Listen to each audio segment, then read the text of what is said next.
Ist das Stillleben oder was wird denn das jetzt? Amerikanische Brause. Und Ja. was ich früher damit gemacht habe? Cola weiß gesoffen. Hallo Leute, Samstag. Wer von euch hat ein Video gemacht? Ich würde ja gern, aber meine Mama hat gesagt, wenn ich meinen Saustall nicht aufräume, dann darf ich nicht mehr raus. Ich habe leider keine Zeit. Mein Problem ist, ich habe mir so wehgetan beim Gitarre spielen. Ich mache heute gar nichts mehr. Guckt mal, aua.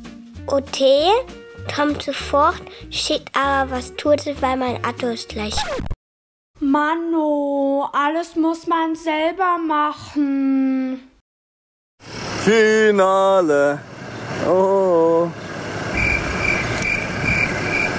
Film mein Auto, ne? Das sieht aus wie Sau, du. Darf ich mal fragen, wann eure ersten Cuvée Cola, also so Erfahrungen so waren? 13. Alex, wann hast du angefangen zu saufen? Frau Franken, guck mal weg. Ich glaube mit 14, da habe ich einen Schnaps getrunken beim Kumpel. Da haben wir vom Vater seiner Bar geklaut und ich war so bratzeputze voll. Und seitdem hat der Alex keinen Schluck mehr angerührt. Der typische Mann von der Straße. Auf Wiedersehen. Tschüss. Wie ist dein Alkoholerlebnisse, der erste? So? Was würdest du sagen? Also als Walfischkönig himself müsste ich ja zugeben, dass ich eigentlich das Ganze mit der Muttermilch schon aufgesogen habe damals. Okay, da war das Jugendamt einfach nicht auf Zack bei euch. Das Jugendamt nicht aufs Zack. Früher war das halt nicht so. Früher waren die Sachen einfach anders. Aber da war ein Rausch auch was anderes. Wie war dein erster Rausch so mit 11, 12 oder sowas? Mit 11, 12. Soll ich jetzt Wahrheit sagen oder so? Die Wahrheit. Die Wahrheit war, dass ich, glaube ich, 24 war, als ich das erste Mal Volkshofen. Und warst du da auch schon mit deiner Frau zusammen, oder? Ich glaube schon, ja. Meine Frau hat, glaube ich, meine ganze was ist denn die Mehrzahl von Rausch? Räusche miterlebt. Wenn man auf dem Land besoffen ist, heißt es übrigens Blumenrausch. Blumenrausch?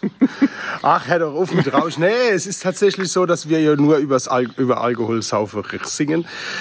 Wir selbst trinken eigentlich gar nicht so viel Alkohol. Ja, es ist zum Beispiel auch so, dass Drogenberater nicht die ganze Zeit Truff sein müssen. Ja, es ist auch so, dass Polizisten nicht die ganze Zeit im Knast sind. Das ist Präventionsarbeit. Und Ehrlich gesagt ist das schon ein bisschen Präventionsarbeit, damit die Leute nicht weniger Alkohol kaufen. Also wir arbeiten eher für die Alkoholindustrie, könnte man sagen, ne? Alkohollobby. Für verschiedene Weingüter. So, also hier könnten jetzt ein paar Weingüter stehen, also wenn ihr wollt. Wir haben noch zum Beispiel Platz da, also so, wir sehen das so ein bisschen, wir haben das so vor fürs nächste Jahr wie beim Fußball. Warum nicht? Werbebanner außenrum, oder wenn wir so Samstagsvideo machen, auch mal zwischendrin sagen, jetzt wird es Zeit für Werbung und dann kommt zum Beispiel die Firma Gehrig um die Ecke. Zum Beispiel gesponsert vom Weingut Gehrig.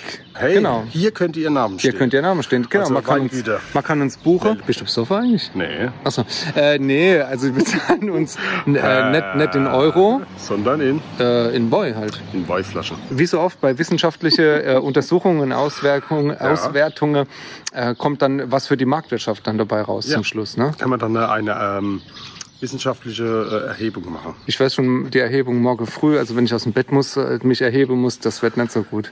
Unsere zwei also meine Mama, die tatsächlich, hallo Mama. Die ruft jetzt ab. Meine Mama? Ja, deine Mutter ruft gerade, Frag doch mal, was sie will gerade. Also ich finde es nett, dass du mit meiner Mama telefonierst, aber wir haben jetzt ja auch noch ein anderes Gespräch. Ich hoffe, sie hat nur Gutes über mich erzählt. Die hat nur Gutes über dich erzählt. Ne? Die wollte eigentlich nur wissen, wann die nächsten Konzerte sind. Und ich konnte ihr sagen, dass am 20.08. unser allererster Auftritt ist in Heinfeld. Sehr gut. Da war sie sehr interessiert. Und am 21. Hat sie gesagt, da spielen wir bloß so kurz. Aber es ist auch nicht schlecht, weil das ist das Plätzelfest. Ja. Und dann hat sie gesagt, sehen wir uns wieder nicht in Kandel, weil sie keine Karte mehr gekriegt hat. Da muss der Mutter eigentlich keine Karte für Kandel mehr kriegen. Ich habe nicht gedacht, dass sie das so arg interessiert, ehrlich gesagt. Doch, liebe Feinripp-Gemeinde, seid schnell, wenn ihr noch Karten erwischen wollt. Ach, ich habe noch was vergessen. 4.8. ist, glaube ich. Ne, es ist September. 4. September spielen wir sogar in Maxdorf. Das ist gleich bei mir daheim. Da gibt es eine gute Eisdiele, das können wir auch noch machen. Aber da könnt ihr euch die Karte holen. Also komm, ich pack dich jetzt ein, wir fahren jetzt heim, es langt jetzt. Ich freue mich auf die Konzerte nach dem Urlaub. Die Ferienwohnung in Weißenhammer am Sand beim Gehrig. Beim Gehrig, oh. Ja, 2 Wochen.